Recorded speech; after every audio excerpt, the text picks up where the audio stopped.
वीर दो तरह से निकलता है।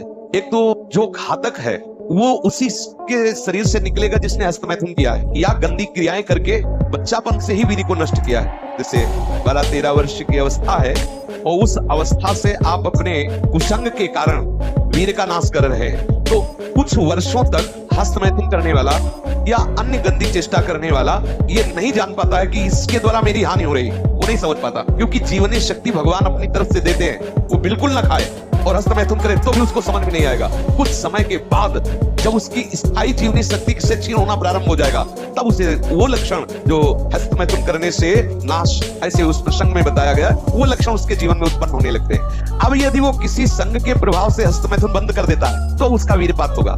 अगर वो 3 दिन में वीरपात करता रहा है तो 3 दिन में वीरपात होगा, पक्का होगा, क्योंकि उसका अभ्यास बन गया है। 2 तरह का ये वीरपात माना जाता है।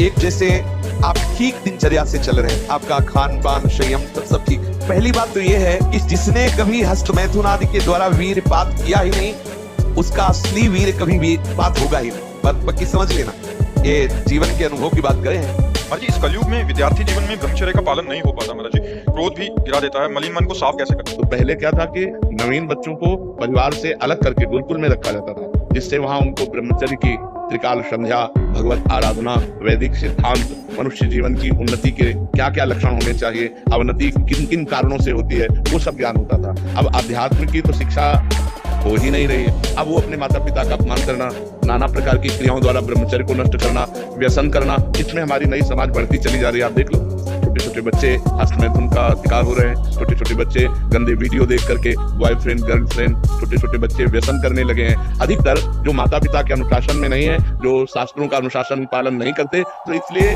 आज जरूरत है अध्यात्म शिक्षा की। अगर हम अपने बच्चों को थोड़ा शास्त्र श्रवण कराएं, थोड़ा नाम जप कराएं, पवित्र भोजन खवाएं और उनको मित्रवत व्यवहार के द्वारा समझाएं कि ऐसे ऐसे गंदे आचरण वाले मित्र मिले तो उनसे दूर रहे। ऐसा छूना, ऐसा करना, ऐसा देखना, ये निषेध है, हमारे जीवन को गिरा देगा।